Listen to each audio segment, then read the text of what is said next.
주님께서 주신 말씀은 출애굽기 12장 21절부터 28절까지 말씀입니다. 출애굽기 12장 21절부터 28절까지 말씀입니다.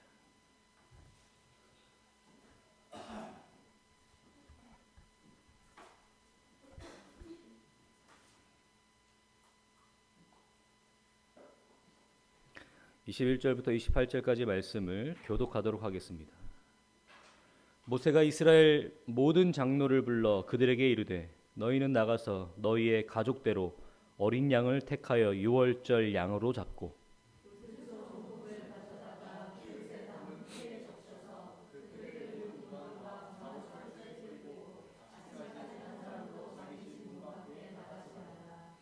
여호와께서 애굽 사람들에게 재앙을 내리려고 지나가실 때 문 임방과 좌우 문설주의 피를 보시면 여호와께서 그 문을 넘으시고 멸하는 자에게 너희 집에 들어가서 너희를 치지 못하게 하실 것임이니라.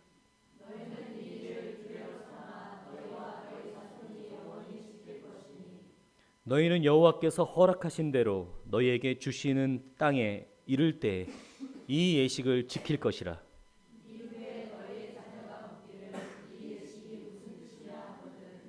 너희는 이르기를 이는 여호와의 유월절 제사라. 여호와께서 애굽 사람에게 재앙을 내리실 때 애굽에 있는 이스라엘 자손의 집을 넘으사 우리의 집을 구원하셨느니라 하라. 하매 백성이 머리 숙여 경배하니라.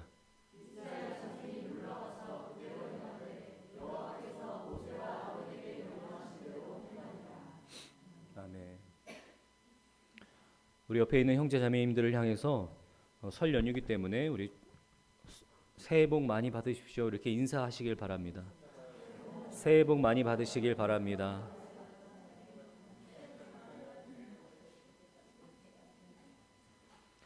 명절인데도 불구하고 복된 주일날 여러분 예배에 참석하신 여러분들이 참으로 하나님 안에서 복됩니다. 제가 이렇게 말씀드리는 이유는 오늘 이 말씀이 제가 드린 말씀과도 연관이 있을 것 같습니다. 저는 지난주에 여러분들과 함께 하나님이 하나님 되심을 믿는 신앙, 우리가 그것을 회복하고 그것을 먼저 세우는 것이 우리 신앙생활에 중요하다라고 말씀을 드렸습니다. 하지만 전하는 저도 항상 걱정이었습니다. 이게 어려운 내용이고 또 이해하기 또는 받아들이기 어려운 것이라 많은 분들이 어려우실 것이라고 생각했습니다. 하지만 오늘 또 거듭해서 여러분에게 말씀드림으로 인해서 정말로 우리가 출애굽께서 정말로 중요하게 다시 세워야 될 우리 믿음의 기본이라고 생각합니다. 우리가 지난 본문에도 말씀드렸듯이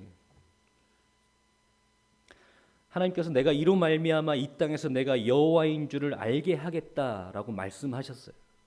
이 10가지 재앙을 통해서 내가 이 세상, 이 모든 땅에 내가 여호와인 줄을 알게 하겠다라는 것이 10가지 재앙의 궁극적인 목적이었습니다.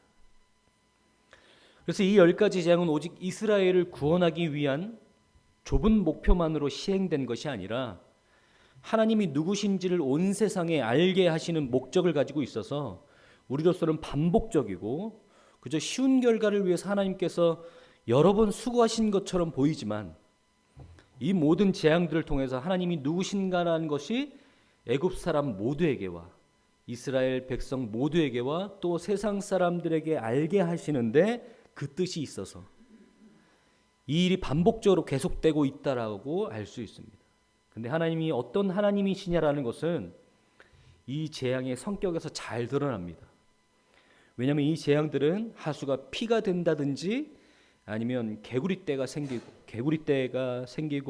이가 생기고 흑암이 임하고 우박이 떨어지고 메뚜기떼와 파리떼가 나타나는 자연이 동원되는 재앙임을 볼 수가 있습니다. 이것을 말하자면 바로와 하나님의 싸움이 창조의 질서와 목적과 그것을 반대하고 허물어뜨리려고 하는 죄악의 싸움인 것을 우리에게 가르쳐주고 있다는 겁니다. 하나님만이 이 세상을 만드셨고 주인이십니다. 우리가 창세기를 보는 바와 같이 하나님은 모든 것을 하나님의 속성에 따라 선하고 아름답게 만드셨고 만족하셨습니다. 하지만 죄로 인해서 오염되고 허물어진 인간의 세상에서 하나님의 창조 섭리와 대비되는 애굽의 바로를 심판하셔서 하나님의 목적을 드러내시고자 하는 것입니다. 그러니까 이 싸움은 한 사건을 해결하시는 하나님의 손길 정도가 아닙니다. 이스라엘 백성을 애굽에서 꺼내는 싸움이 아니라 훨씬 더 크게 하나님께서 모든 존재하는 것과 모든 역사의 주인으로서 하나님이 하나님 되심의 통치와 하나님의 성품에 근거한 다스림이 가져오는 결과요 사건인 것을 증언하는 것입니다. 하나님이 지으신 세상이 하나님 보시기에 좋았더라고 말씀하신 대로 하나님이 그의 형상대로 그의 백성을 만드시고 그들을 복주시고 생육하고 번성하기를 바라시는 이 창조의 계획을 이루어 나가시는 일에 반대가 되는 것을 방치하실 수 없는 하나님이시기 때문에 바로와 애굽에게 주어진 이 재앙이 나타나는 것입니다. 이것은요 잘못해서 벌 주는 정도를 넘어서서 하나님이 만드시고 목적하시는 일을 이루고셔야 말 것이기 때문에 그것을 반대하고 방해하고 장애가 되는 것을 제거하실 수밖에 없는 것이 당연하게 심판으로 등장하게 되는 것입니다. 그래야요 하나님은 하나님 편을 드는 자들에게 복을 주고 하나님을 반대하는 자들에게 벌을 주는 그 정도의 하나님이 아니고 그 수준과 차원을 넘어서서 온 천하 만물을 창조하시고 다스리시고 결과하시는 이의 뜻과 속성에 근거하여서 이 세상과 역사가 흘러갈 수밖에 없고 그것에 반대되는 것들은 스스로 파멸을 자초하며 심판을 받을 수밖에 없다라는 것이 출애굽기의 10가지 재앙에 담겨있는 의미입니다. 또 적극적으로 이야기하면 우리가 잘해서 복받기보다 하나님이 이런 창조의 목적을 갖고 계시고 우리의 하나님이 되시고자 하셨기 때문에 하나님이 그의 백성들에게 은혜를 베푸시며 기적으로 개입하사 하나님의 백성된 자들을 놓아두시지 않고 우리의 소원이나 기도나 노력에 우선하는 하나님의 하나님 되심의 통치와 우리의 관계에 근거한 개입과 인도와 결과가 있을 수밖에 없다라는 것을 선언하는 것이 출애굽 사건에서 가장 중요한 내용입니다. 이것이 사실 기독교의 복음입니다. 하나님이 어떠한 분이며 하나님이 나와 어떤 관계며 여기에 모든 것이 근거하고 있지 우리가 어떻게 하면 복을 받느냐 어떻게 하면 벌을 받느냐 하는 것은 하나님의 어떤 분이신가에 근거하여 나타나는 현상을 우리가 이해하기 쉽게 공식화한 것에 불과합니다. 다시 지난주에 살펴봤던 로마서 9장으로 돌아가 보겠습니다.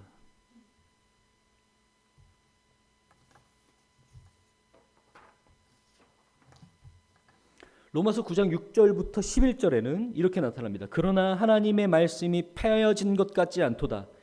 이스라엘에게서 난 그들이 다 이스라엘이 아니요 또한 아브라함의 씨가 다 그의 자녀가 아니라 오직 이삭으로부터 난 자라야 내 씨라 불리리라 하셨으니 곧 육신의 자녀가 하나님의 자녀가 아니요 오직 약속의 자녀가 씨로 여김을 받느니라.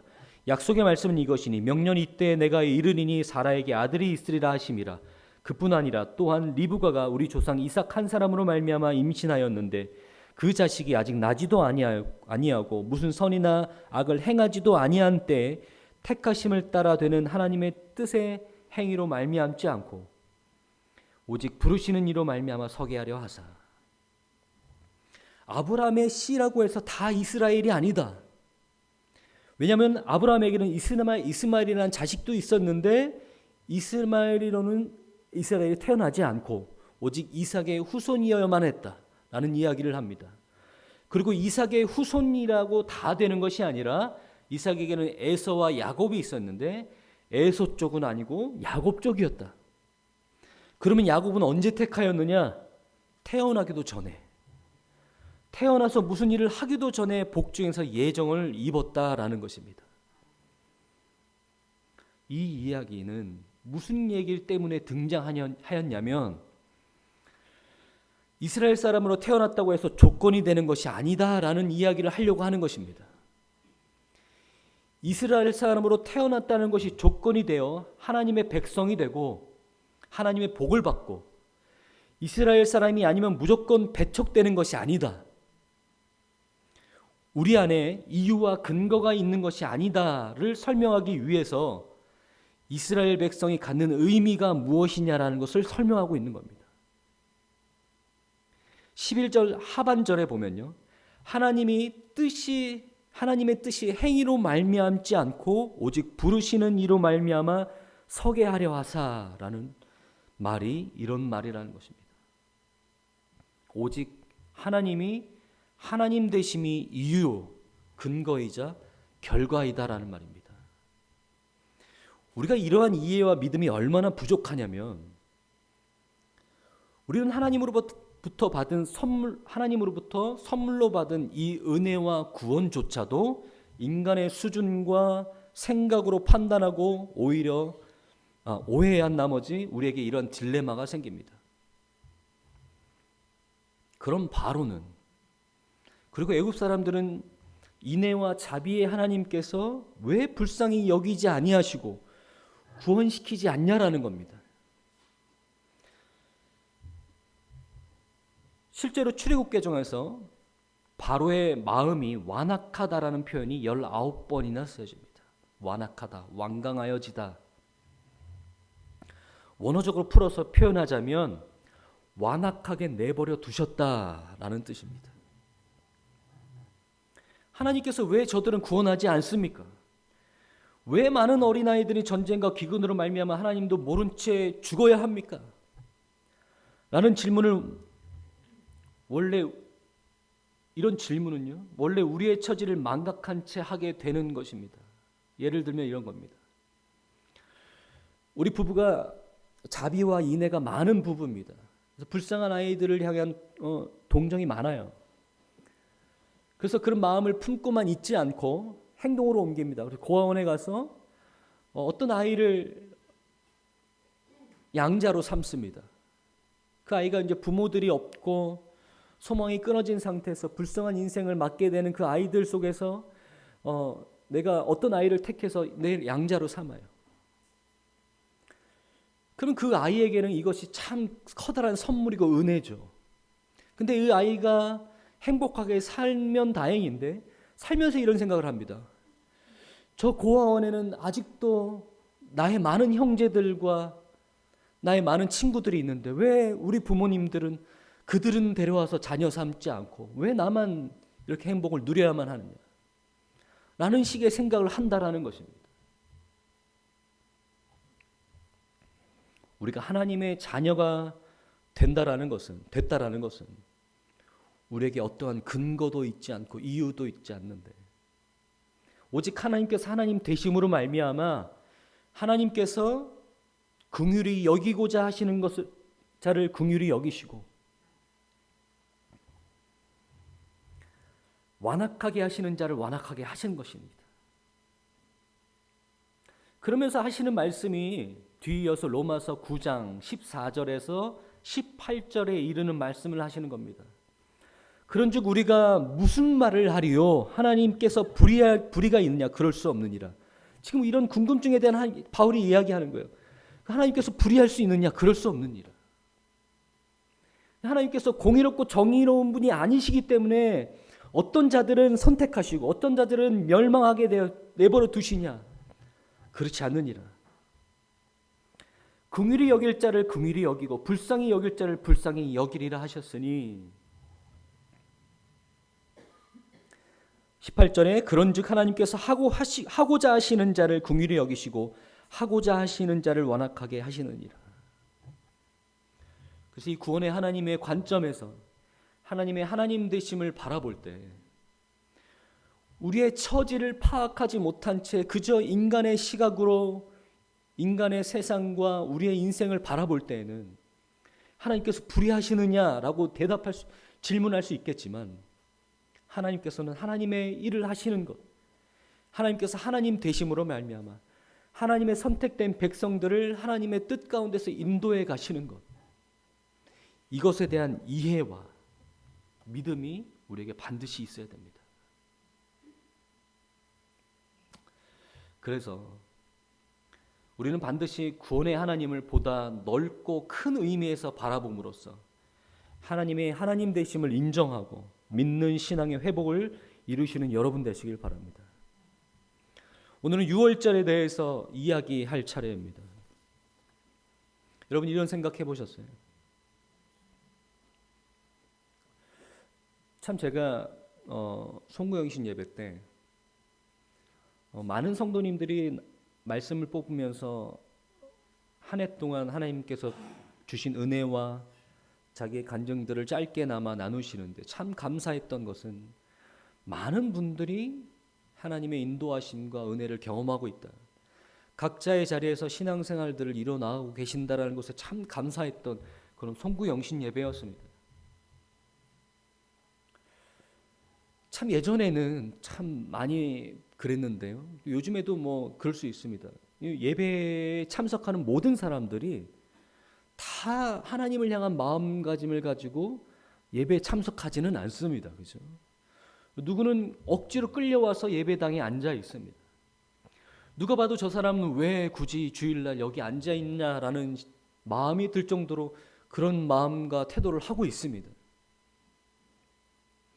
그럼에도 불구하고 우리는 그 형제를, 그 자녀를 계속해서 주일날 하나님 예배하는 자리에 오게 해야 되느냐, 또는 내가 하나님을 알지 못하고, 또는 내가 일주일 동안 하나님 없이 일주일 살았는데 내가 주일날 크리스찬이라고 이름표 달고 있기 때문에 예배에 참석해야 되느냐, 그 무슨 의미가 있느냐, 일주일 동안 하나님 없이 살았는데, 이런 의문이 들 때가 있습니다. 하지만 제가 이 복된 주일날 또 명절에도 이 예배당을 찾으신 여러분들이 참 복되다라고 말씀드렸던 이유는 이 유월절, 여호와의 유월절을 갖고 있는 의미를 우리가 한번 다시 새겨봤을 때 우리의 그런 것들이 참 복된 주일이고 또 예배 참석이라는 것을 깨닫게 되실 겁니다. 오늘 본문 말씀에 보면요, 이렇게 얘기합니다.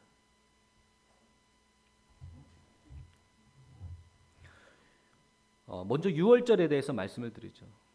애굽 사람뿐만 아니라 모든 가축들까지도 생명이 있는 것의 맛은 다 하나님께서 죽이십니다. 마지막 10번째 재앙으로 하나님께서 마다들을 다 생명을 걷어가신다고 하셨어요.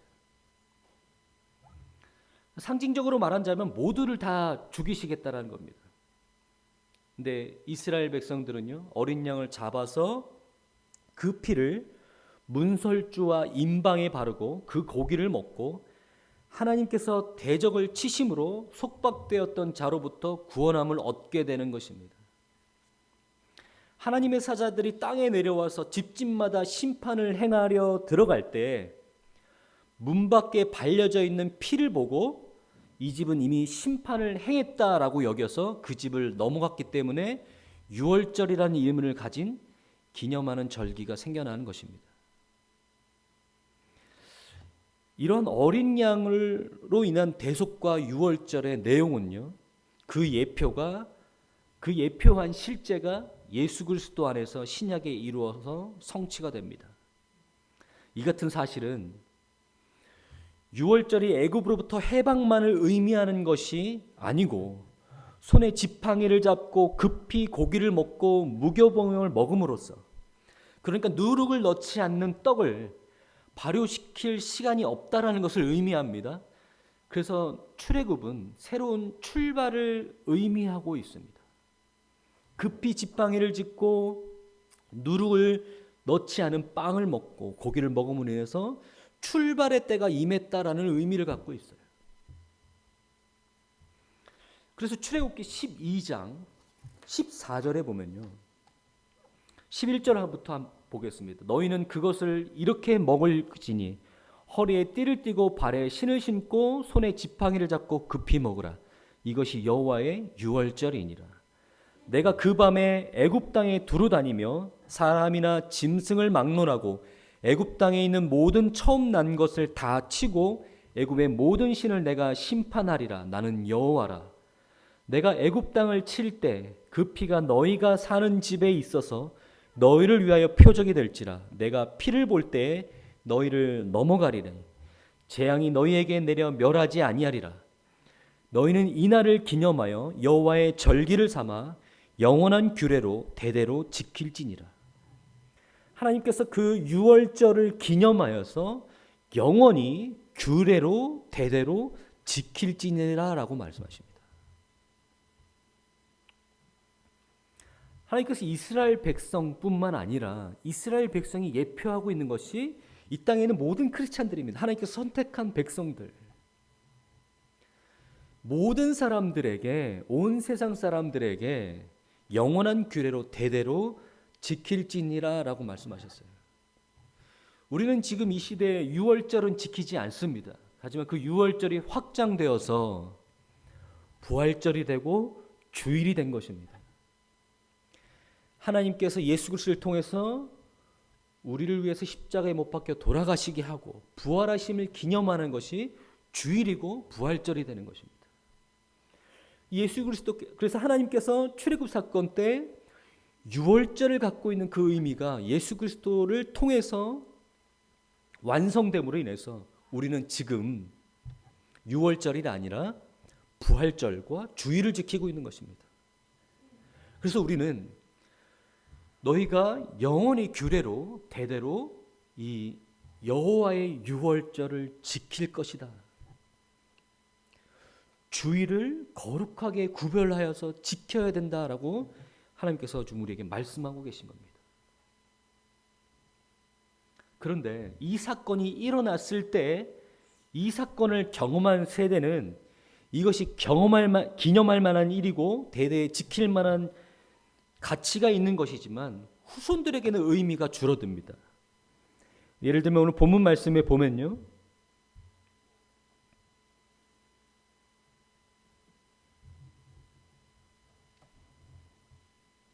25절부터 한번 보겠습니다.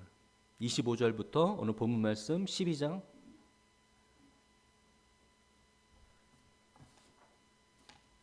너희는 여호와께서 허락하신 대로 너희에게 주신 땅에 이를 때 이 예식을 지킬 것이라. 이후에 너희 자녀가 묻기를 이 예식이 무슨 뜻이냐 하거든 너희는 이르기를 이는 여호와의 유월절 제사라. 여호와께서 애굽 사람에게 재앙을 내리실 때 애굽에 있는 이스라엘 자손의 집을 넘으사 우리의 집을 구원하셨느니라 하라 하매 백성이 머리 숙여 경배하니라. 이 예식을 어디서 지키라고요? 약속하신 땅에서 지키라고요.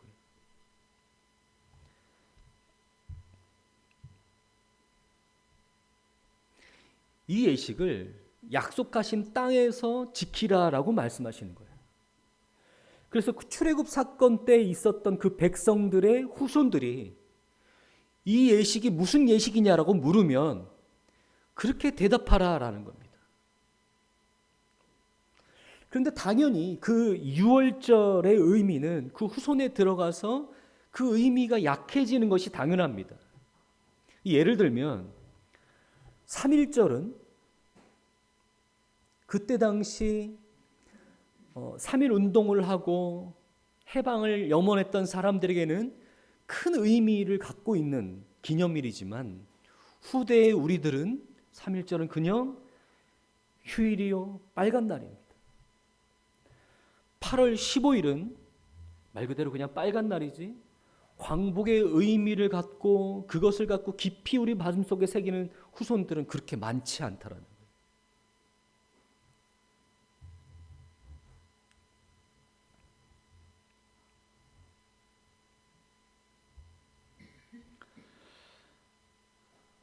그래서 여호와의 유월절이 약속하신 가나안 땅으로 들어갔을 때 자녀들이 그 사람들에게 묻게 됩니다. 자기의 조상들에게 어른들에게 묻게 됩니다. 이 예식이 무슨 예식이냐? 그때 대답해야 됩니다. 하나님께서 종되었던 우리를 구원하셔서 이 복을 누리게 하셨기에 우리가 이 예식을 지킨다라고 말해야 돼요. 그러니까 그 과거가 오늘이라는 그 과거의 구속과 해방 이전과 다른 현실의 지금을 가지고 있지 않으면 설득력이 없다라는 겁니다. 이것이 언제나 예수를 믿는 신앙인들의 후손들에게 가지는 책임으로서 큰 책임입니다. 그러니까 무슨 말이냐면 그 사람들이 이 예식을 후손들에게 가르칠 때 그들이 해방 이전에, 그러니까 애굽에 살 때의 모습들과 지금 약속의 땅에 살고 있는 그 이스라엘 백성들의 모습이 무언가 후손들이 보기에 다름을 가지고 있어야 그것이 의미가 있다라는 거예요. 그것이 후손들에게 그대로 전해질 수 있다라는 거예요. 우리 모두가 예수를 믿고 고백하고 감격이 있고 영원한 소망 가운데 신자됨을 확인해서 예배에 나옵니다.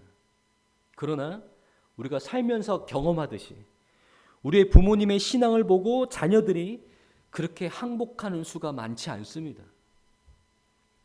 그 이유는 그 역사의 현장과 사건이 가지는 의미가 각 개인에게 적용되고 찾아오는 일이 그렇게 만만치 않은 일이기 때문에 그렇습니다. 그러니까 말하자면 애굽에 있을 때와 지금이 다른 구별을 해야 하는데 그 구별이 이 세상에는 환경적이지 않습니다. 예수를 믿기 전에는 못 살았는데 예수를 믿고 나니까 잘 산다든지, 예수 믿기 전에는 밤낮 병치를 했는데 예수를 믿고 나니까 건강하다라든지, 이런 구별로는 안 됩니다. 그렇게는 하나님이 차별을 주지 않습니다. 언제나 그 구별의 기준은 죄입니다. 죄악된 삶을 살던 것으로부터 거룩한 삶을 사는 것, 하나님을 모르는 삶으로부터 하나님을 의지하면서 사는 것의 차이입니다. 그것이 일반적으로 생각할 땐 큰 구별이 있는가 생각할 수 있습니다. 하지만 우리의 싸움이 영적인 싸움이며 죄와의 싸움이기 때문에 그것이 전인적인 싸움이라는 것을 보여주셔야 합니다. 이것이 세속적이고 물질적인 싸움으로 가지고 하면 기독교는 힘을 잃습니다. 세상에서 성공하고 세상의 목적을 이루는 것은 신앙의 방법으로는 이루어지지 않습니다. 그것은 세속적인 방법을 쓸 때 더 잘 이루어집니다. 우리가 왜 이러한 신앙의 약점들을 가지고 있느냐?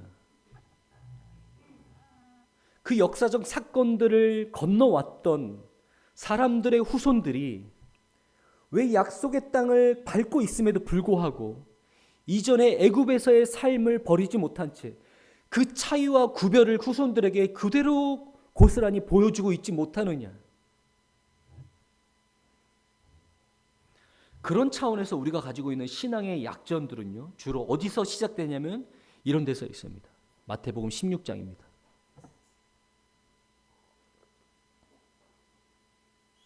마태복음 16장 15절에서 19절은요, 베드로의 위대한 고백이 나타나는 구절입니다. 이르시되 너희는 나를 누구라 하느냐? 시몬 베드로가 대답하여 이르되 주는 그리스도시요 살아계신 하나님의 아들이시니이다. 예수께서 대답하여 이르시되 바요나 시몬아 내가 복이 있도다. 이를 내게 알게 한 이는 혈육이 아니요 하늘에 계신 내 아버지이시니라. 또 내가 내게 이르노니 너는 베드로라. 내가 이 반석 위에 내 교회를 세우리니 음부의 권세가 이기지 못하리라. 내가 천국의 열쇠를 내게 주리니 내가 땅에서 무엇이든지 매면 하늘에서도 매일 것이요 내가 땅에서 무엇이든지 풀면 하늘에서도 풀리리라 하시고, 예수 그리스도께서 베드로에게 그렇게 질문하셨을 때 베드로가 그 위대한 고백을 합니다. 주는 그리스도시요 살아계신 하나님의 아들입니다라고 고백합니다. 우리가 이 대목을 읽을 때 뭔가 가슴이 웅장해지고 주먹을 불끈 쥐면서 우리가 얼마나 이것을 진정성 있고 열정적으로 베드로처럼 고백하느냐가 중요한 게 아니라 이 신앙의 고백의 내용이 중요한 거죠. 그러니까 예수님께서 이 고백을 들으시고 너를 베드로라 칭하며 너의 반석 위에 교회를 세우겠다. 너희 그 고백의 내용 위에다가 내가 택하신 백성들, 건물과 조직화된 그런 교회 공동체를 이야기하는 것이 아니라 이 땅에 있는 모든 크리스찬을 의미하는 그 교회를 세우겠다라고 예수님께서 약속하시는 거예요. 그것은 베드로가 얼마나 뜨거운 가슴으로 고백했느냐, 얼마나 결연한 의지를 갖고 고백했느냐가 아니라 그 고백의 내용을 가지고 예수님께서 그렇게 말씀하시는 겁니다. 우리가 지금 현대 사회를 살고 있으면서 실존적이고 상대적이고 개인적이고 실용적이고 다원화되어 있는 사회에서 모든 기준과 권위를 부정하는 그런 시대를 살면서 신앙 고백도 그 영향을 받습니다. 나의 확인, 나의 고백, 나의 확신, 나의 경험이라는 것에 너무나 큰 비중을 둔다라는 겁니다. 하나님이 예수 그리스도로 말미암아 하신 하나님의 구속 사역과 그 약속의 실현으로 인한 신실함을 보이시고 하나님의 하나님 되심을 우리를 향한 예수 그리스도의 십자가를 통해서 그 역사 약속들이 사실성을 확인한 것이 예수 그리스도의 십자가라는 거죠. 하나님이 하나님 되심과 우리를 향한 하나님의 택하심과 은혜가 그 약속이 그 사실성과 그 확인을 한 것이 우리가 십자가라는 것입니다. 그래서 우리가 그 하나님께서 역사를 통하여서 하나님의 구속사를 이루신 것, 그것을 붙잡고 그것을 믿는 것, 이러한 신앙이 기반이 되는 것이 아니라 나의 감정, 나의 확신, 나의 확인, 나의 경험이 그 하나님께서 하나님 되심으로 인해서 하나님의 구속 사건을 이루신 그 역사적 사실보다 더 높은 위치에 가 있다라는 거예요. 이것이 무슨 차이가 있느냐? 뭐 이래나 저래나 똑같은 거 아니냐라고 말씀하시겠지만, 만약에 나의 확신과 나의 개인적인 체험과 이러한 것들이 기반이 된 우리의 신앙생활을 하다 보면 어떤 문제가 생기느냐? 하나님께서 내 뜻과 다를 때, 하나님께서 내 마음대로 움직이지 않으실 때, 하나님의 뜻을 내가 이해할 수 없을 때 우리는 하나님을 향해서 원망의 말들을 쏟아내는 것입니다. 하나님 왜 이래야만 합니까? 하나님 왜 저한테 이러십니까? 하나님께서 하나님 되심으로 인해서 하나님의 뜻대로 하나님의 인도하심을 통해서 우리를 이끌어 나가신다라는 그런 믿음 위에 서 있는 것이 아니라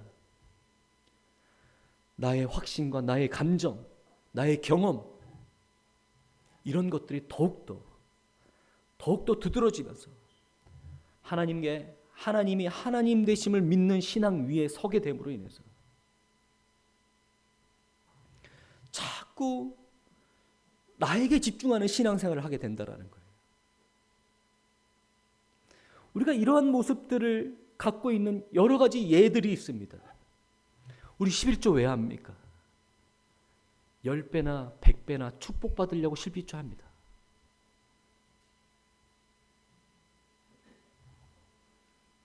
(11조의) 뜻은 그런 게 아니에요. 우리가 11조를 내서 우리가 그것보다 10배나 100배나 하나님께 축복받기 위해서 11조 하는 거 아닙니다.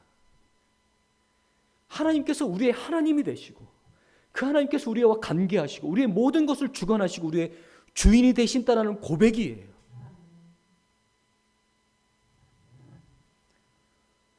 여러분, 어떤 사람들은 좀 더 특별한 신앙생활을 하는 것 같습니까? 어떤 사람들은 좀 더 특별해 보입니까? 저 사람은 저렇게 순종을 많이 하니까 하나님께서 저렇게 특별하게 쓰시는 거예요. 저 사람은 저렇게 순종을 많이 하니까 저렇게 복받고 특별하고 영험하고 소위 말해 영빨이 좋은 거예요. 여러분, 그렇게 생각하세요? 여러분, 하나님께서 하나님의 백성들에게 말씀을 허락하실 때, 최초로 하나님의 백성들에게 말씀을 허락하실 때 너희들이 이것을 지키고 마음속에 새기며 살아라라고 말씀하실 때 어떻게 말씀하셨는지 기억하세요?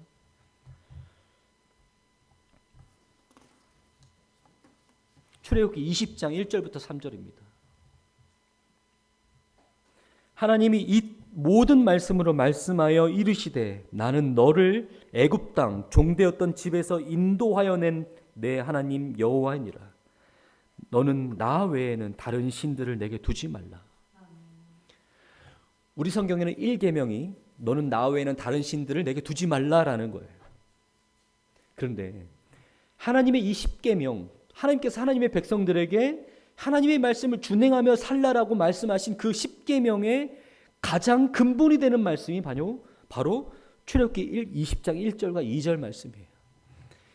하나님이 이 모든 말씀으로 말씀하여 이르시되 나는 너를 애굽 땅 종되었던 집에서 인도해낸 내 하나님 여호와니라. 이것이 기반되어서 우리가 하나님의 말씀을 준행하고 하나님의 말씀에 따라 사는 것입니다. 하나님의 말씀에 따라 살지 않으면 벌받고 하나님의 말씀에 따라 살면 복받고, 우리가 나의 삶을 어떻게 하면 윤택하게 살아가기 위해서 살아낼까라는 고민에서 자꾸 우리의 신앙생활이 변질되는 거예요. 이런 모습을 보면서 6월절이 어떤 의미를 갖고 있는 예시냐라고 물어보는 우리의 후손들에게 우리가 말해줄 게 없어요. 왜요? 우리는 애굽에서 나오기 전의 모습과 우리는 지금 별다른 차이가 없습니다.